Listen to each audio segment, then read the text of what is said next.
hindi matapos-tapos na parinigan mula sa mga taong pinili nating maging sandigan.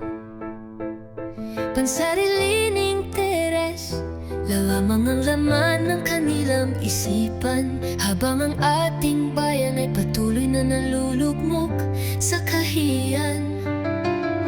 Tuloy pa rin ang kanilang pakikibaka, pero para saan? Silipin natin ang pahapuyaw ang kalagayan ng mga nasa laylayan, kung sila ba'y nagnanais pang mabuhay kinabukasan.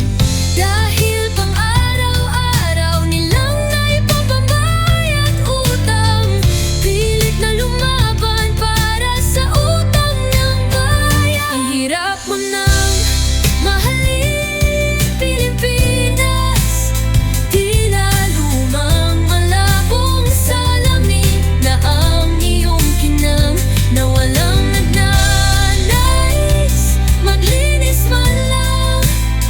Dahil ang pananaw nila'y ilugmok ka ng tuluyan.